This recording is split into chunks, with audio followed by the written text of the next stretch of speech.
Hi everyone. Let's go over Chapter 6.2, Linear Relations. Jenny rides her bike to school every day. The table of values below shows her distance from home as time passes. So as time goes up by 1, the distance goes up by 250. So the pattern continues. So this means that Jenny bikes for 250 meters per minute. Part B. Represent this relation with ordered pairs. Ordered pair means coordinates.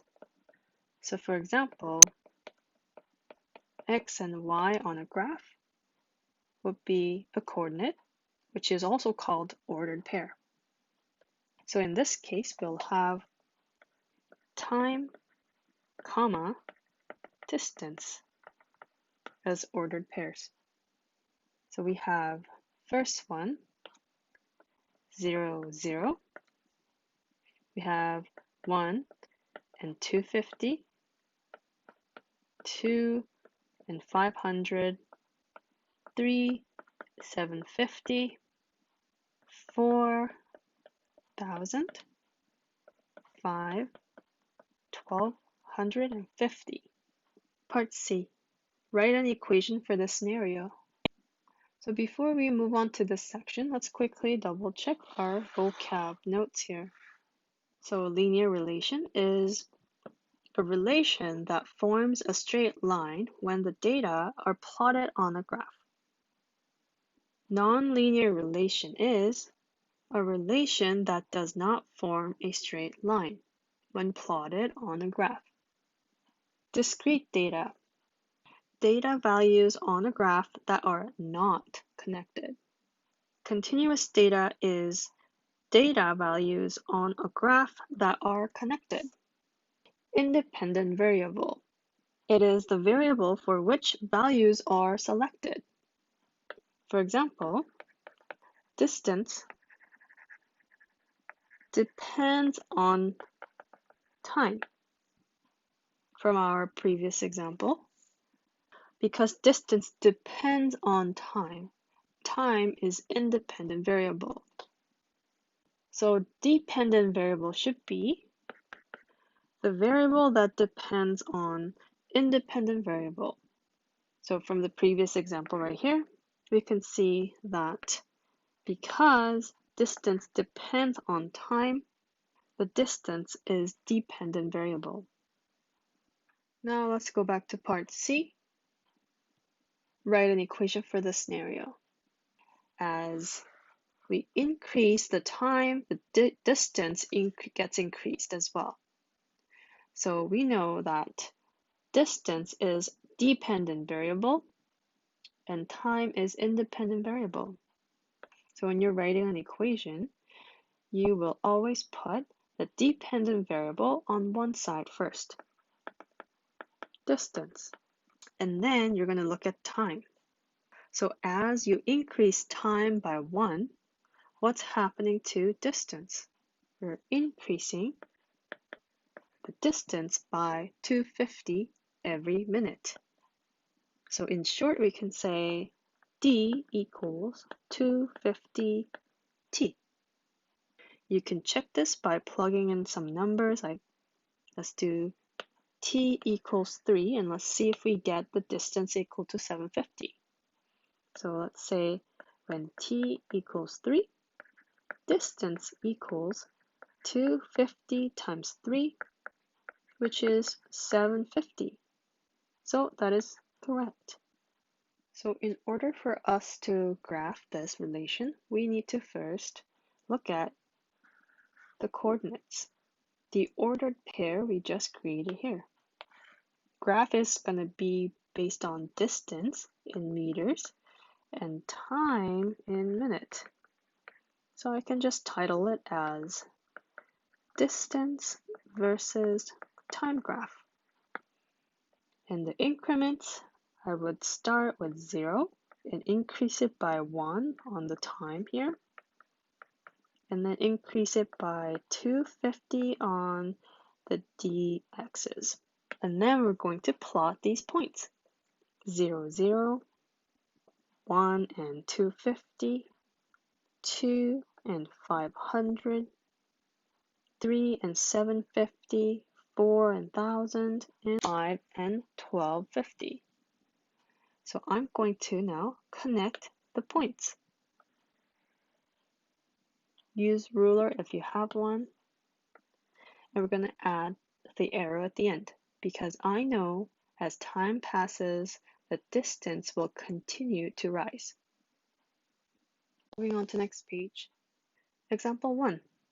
For each relation, complete the table of values and draw the graph.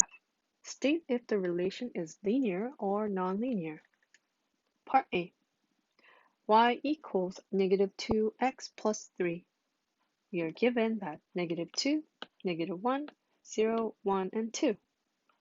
So all we have to do is take the x value and sub it into the equation and solve for y. Let's do this on the side here. We know y equals negative 2 times. We're going to put this in here, substitute negative 2 into x. We're left with 4 plus 3, which is 7. Next one, y equals negative 2 times negative 1 plus 3. We have 2 plus 3, which is 5. Y equals negative 2 times 0 plus 3. So we know that's 0 plus 3, which is 3. And before we continue substituting x values in there, we can actually see the pattern. So negative 2 to negative 1, we're adding 1. Negative 1 to 0, we're adding another 1. And 1 and plus 1. So every time x increases, you'll see that y follows the same pattern. It decreases by 2 every increase in x. So minus 2. Therefore, the next value has to be 3 minus 2, which is 1. Let's continue the pattern. 1 minus 2, which is negative 1. Let's plot these points on the grid. First, label the x-axis and y-axis.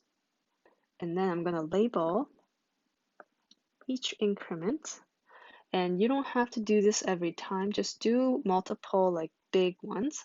For example, I'll just do 1, 2, and 3, but I will not do the rest. I'll do 1, 2, and 3, and I will not complete the rest. You don't have to label every single increment. First point is when x is negative 2, y is 7. So x is negative 2, y is 7. Okay, so I'm off the grid. That's just 1 point for now. When x is negative 1, y is 5. Okay, so now it's on the grid. That's good. When x is 0, y is 3. Right here. And when x is 1, y is 1. When x is 2, y is negative 1. And then we're going to connect the points. And make sure to have the arrow as this is a continuing function. If you can plot the points in a straight line, the relation is linear. Now let's take a look at part C. Y equals x squared. So we're going to take the exact same step. We will take the x value and we're going to sub it in to solve for y. So we have y equals x is negative 2 and we're going to square that. So we know that that is positive 4. Next one, y equals negative 1 squared, which is positive 1. How about 0? Y equals 0 squared, which is 0. Notice that this time we don't really have a set pattern. When x is increasing by 1, the y must have the same consistent pattern, but it doesn't. So this means that we cannot just continue the pattern by using this method, like previous example. We just need to plug in the x values we're given and solve for y. So we have y equal to 1 squared, which is 1. So 2 squared, which is 4. Let's double check. When we graph, what does it mean? Label the x and y axis, and let's start. So we have x equals -2 and y equals +4. We have a coordinate here. Next point is x is -1 and y is 1, right here. 0, 0, 1, 1, and 2, 4. Okay, so let's connect the points. It should be a smooth curve. This is not a linear relation. It's nonlinear. Let's take a look at part D. Y equals -1/2x plus 1. And yes, we can totally have a rational number in front of x. So again, we'll plug in the x values to solve for y. We have y equals -1/2 times x is -2 for the first one, plus 1. This is why I did a fraction review in the beginning of the semester, because these will come up quite often, so I need you guys to feel comfortable multiplying fractions. Alright, so we know that when you're multiplying a fraction and a whole number, you can just multiply to the top fraction number. So we have +2 and keep the denominator 2. And then we're going to add 1. So we know when x is -2, y is 2. Let's do the next one. When x is -1, you can see that you multiply those two terms together. So we have +1, keep the denominator, and then you add 1. So you get 3/2. Next one. When x is 0, y is 1. So we'll stop right here and take a look at the pattern here. So we know we're adding 1 on each x, and we are taking away half each time. Every time x increases by 1, y decreases by 1/2. So this means we have 1/2 here and then 0 here. So let's graph this. This time I do want to change the increments. I want to change the increments like this. Once we set up, let's start graphing. We have x equal to -2 and y is 2. We'll start here. And when x is -1, we have 3/2, which is right here. And 0, 1, 1, 1/2, 2, and 0. Let's connect the points. At the arrows at the end, and you can see that it's a straight line, so it's a linear relation. Moving on to example 2. For each scenario, state the dependent variable, the independent variables, and the rate. Write the equation. Part A. A fruit vendor generates a revenue of $R by selling N boxes of plums at $3 each. So the dependent variable is the amount of money he makes, which is the revenue, R. The revenue depends on how many boxes he's selling. The rate is 3 because each boxes of plums are worth $3. The equation would be revenue equals $3 per box. So R equals 3N. Next page, part B. A runner with a speed of 9 meters per second can run d meters in t seconds. The distance depends on time in this scenario. Therefore, dependent variable is D. Independent variable is T, which is time. And the rate is 9. So 9 meters per second is the speed he's running. So the equation is distance equals to 9t. Example 3. Tickets to a concert cost $12 each. The revenue from ticket sales is R, and the number of tickets sold is N. Part A. Write an equation for the scenario. R depends on N. We can say that R equals $12 times N, because each ticket costs $12. Let's generate a table of values. Generally, we put the independent variable on the left column and the dependent variable on the right column. So first, let's say N start at 0, because you might not be able to sell any tickets. Then we know the revenue is 0 because you didn't sell anything. And we'll just fill in the rest of N. The revenue, when you sell one ticket, R equals 12 times 1, which is $12. And if you sell 2, you get $24. Lastly, 48. You can also think about the pattern here. Every time you sell one extra ticket, your revenue increases by $12.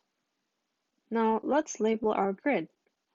Our independent variable is N and dependent variable is R. And our increments, I would put 0, 1, 2, and 3, and so on. Whereas my revenue would go up by 12. All right, so let's start plotting. So we have 0, 0, 1, 12, 2, 24, 3, and 36, and 4, 48. Can we connect the points? Well, you can kind of see that this is going to be a linear relation, but can we sell half a ticket? How about 1.5 ticket? 2.5? Is it possible to sell those half tickets? We can't. So technically, we need to use dotted line to describe that these are not continuous. It's only available in these points, but not in between. So this would be an example of discrete relation. Moving on to example 4. A relation is represented by 4x plus 2y equals 8. Part A, isolate y so that this relation can be graphed. So isolate y means you're keeping y alone on hopefully left side of the equation. So let's take a look at the original equation here, and I'm going to isolate y. I'm first going to take away 4x from both sides to remove that left-hand side 4x. So you're left with 2y and negative 4x plus 8. And then I'll divide out the 2 like that. Entire expression on the right-hand side gets divided by 2, which simplifies to negative 4 over 2x plus 8 over 2. This equals negative 2x plus 4. So y equals negative 2x plus 4. Using this equation, we're going to generate a table of values. I would like you to plug in the x values as given. So negative 2, negative 1, 0, 1, 2. So y equals -2, and we're subbing in -2 into here, plus 4, which is 4 plus 4, which is 8. And you should see that there's a pattern. So as x increases by 1, y decreases by 2. Do you see the pattern? Let's take a look at the x's here. X-axis here, y-axis here. And I would like my x-axis to have increments 1 and 2 over here. And then I'm going to go up by 2 for y. Yeah, so if you see a big number like this, 8 for y, I would like to fit that onto my grid, so I'm just going to set it up this way. And -2 and 8 is right here. -1 and 6 is right here. 0, 4 right here. 1, 2 right here. 2 and 0 right here. And we're going to connect the points. Put the arrows on the sides because I know this will continue. The relation is continuous because any value you plug in for x, you will find a y. So this is it for 6.2.